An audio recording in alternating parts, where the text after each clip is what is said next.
Welcome to the channel if you're new here. Welcome back if you're not. It is Shot by Kurt. I was actually going to hold off on making this video until I got back from my trip because I wanted to use some of the footage or a lot of the footage from the trip in this 1 month, or at the time of coming back from that trip, it'll already be 2 months that I've had this camera. But I figured I'd go ahead and just put out this video now, a little bit over a month of me having the C50. It's not finna be nothing like super in-depth. I'm not a super spec guy, so if you came here for that, I'm not that guy. I'm just a practical user. You know, get whatever the piece of gear is, use it, and going about my day, make a couple videos about it, you know, just in case somebody may be having some of the same issues, thoughts, or whatever the case may have you. So that's what this is. So we're gonna start with the battery life. The battery life is decent in comparison to like when I first got it and I was saying like, oh my God, this battery is terrible. The battery is not, it doesn't last a long time. I think on average, you can at least get about an hour out of it. If you're shooting 24 frames per second, it'll be closer to that, you know, 80, 90 minutes that it shows on the camera, on the screen.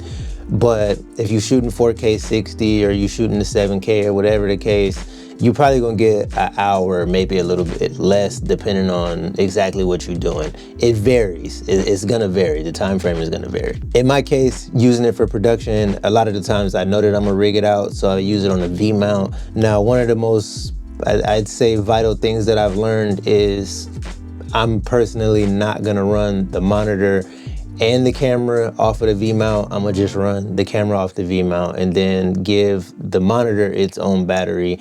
So I thought that I was, you know, doing away with having to bring a bunch of extra stuff, but I think I'd rather bring an MPF battery for the monitor, let the camera run off the V mount, and I can maximize the time that I get out of it. I haven't had any shoot that I've actually ran over it. One of the first shoots that I did, we shot for about 4.5, 5 hours, and I still ended that night with 21%, and I was running no monitor. The next morning, I ran a monitor. I was barely able to get 2.5 hours, but that's running the monitor and the camera off of the V mount. So I'm probably not gonna do that again. And usually with the V mount, I ended up getting the KNF MPF battery, the 970, and it's a 10,800 milliamp battery. So I haven't even killed that battery yet for the monitor.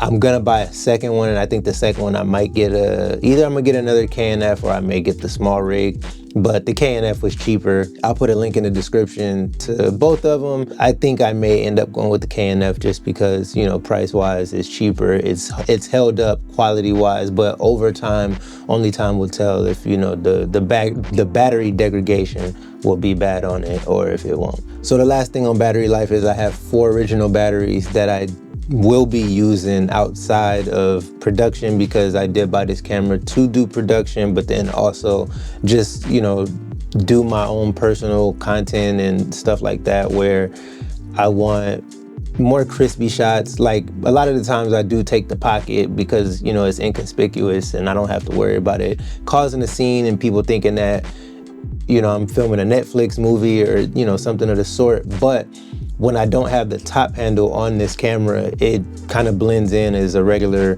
mirrorless camera and people don't really think too much about it. And that's what I like. So I have the 4 batteries, knowing that I'm gonna get about an hour.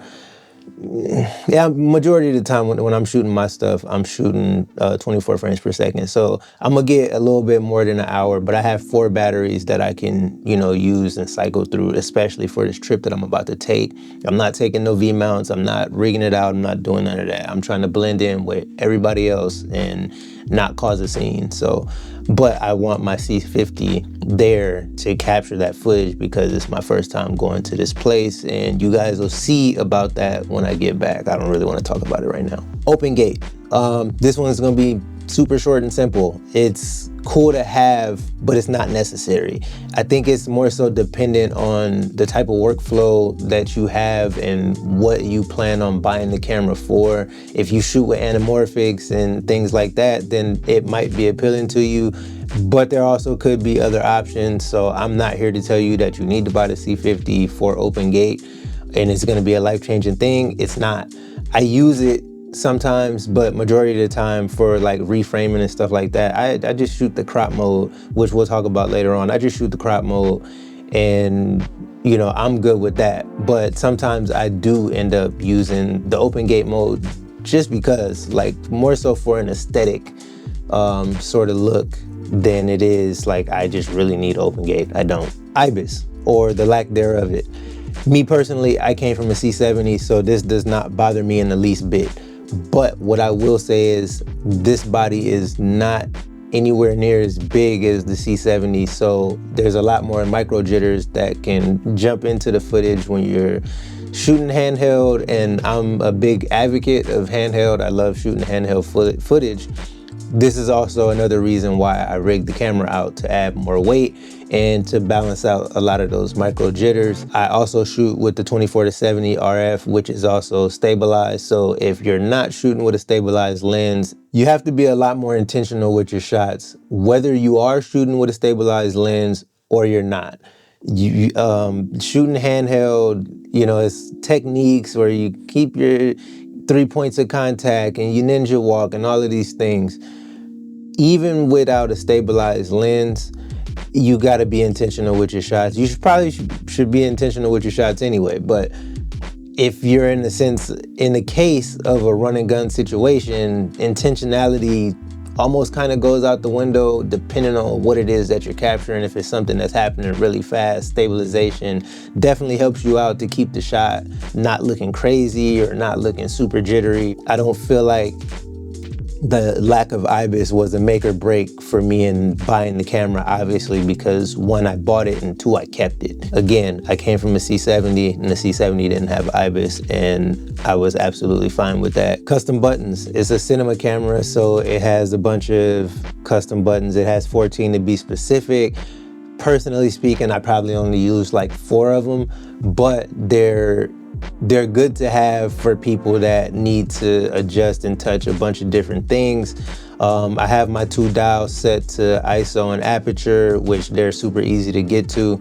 And then button 12 is set to the autofocus mode, or like the little, where you can kind of do whole screen, or like the little box, or whatever the case may have you. I have, I don't know what number it is because I'm not looking at it, but whatever that one to my right thumb, it's literally set to the eye autofocus. So if I want to put it on auto, right or left eye, or just turn it off because there's nobody in the scene. Then I have false color, peaking, and slow and quick mode, or slow and fast mode. I have that set as well.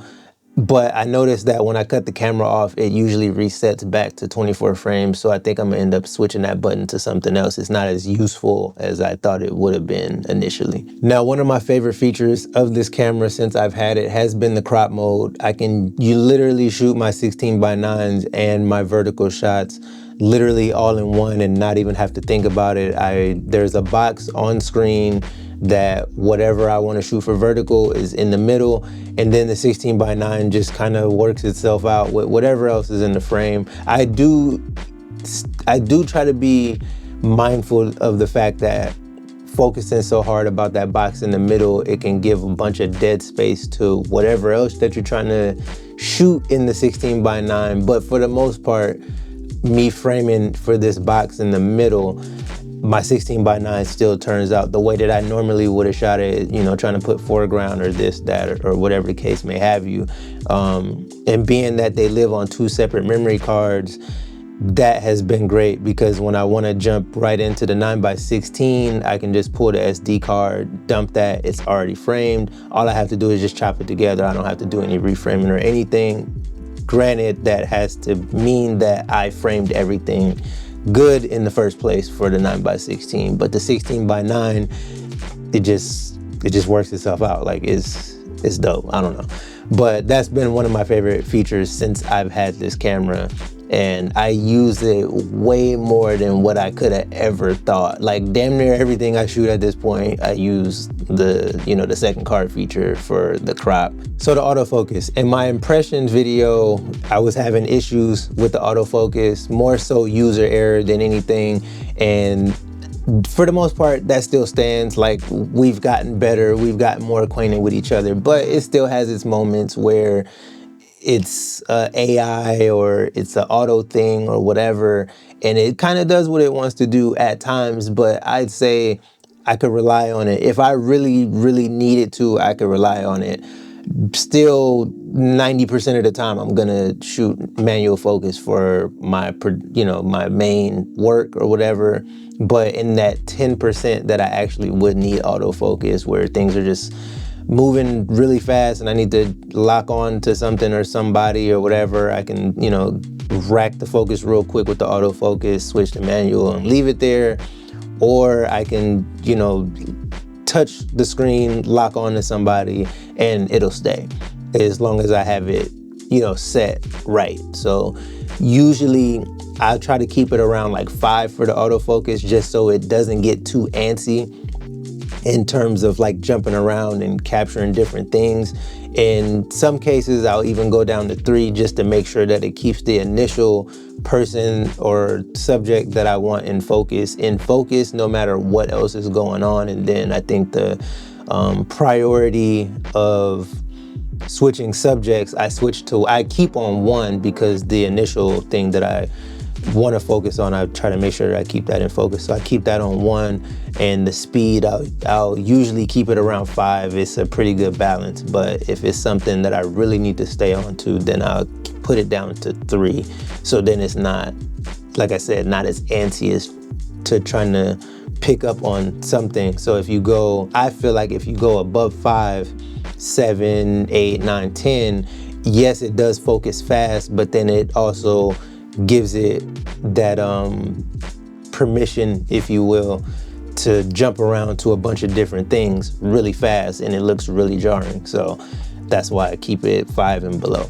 But the autofocus has been really good. It's like I said, it's only been a couple times literally that, I'm shooting something, but the subject is moving and I didn't get a chance to tap focus and, lock on to that person. Just trying to see like if the center focus would do the job, and it decided to like kind of look off at something else real quick and then, try to snap back. But I definitely rock with the autofocus. It's a lot better than what I have been using in the past, which was the C50 and the R5. So for low light, like I said, I'm not a super spec-driven person, but the 6400 is super clean. I don't really anticipate putting myself in that situation, but in the few times that I have, it's been pretty clean and I haven't had any complaints about it. People that like to do scientific tests and all of that, those might be the people that, you look forward to them making that type of video, but I'm just gonna tell you that the 6400 is pretty clean. This has been 1 month, a little bit over a month with me and the Canon C50, and over time I'm gonna make more videos as I get more acquainted with the camera. I haven't used it super personal content yet. Everything has been production, so I'm kind of basing this, like I said, on that, with the V-mount and it being rigged up and the mic and all the fancy stuff. More content will be coming of me just using this solely as a content creator and seeing how I feel about it from that standpoint. So I think the next video will probably be based on that. Anyway, y'all know how I do. Before I get to rambling, like and subscribe for the good vibes.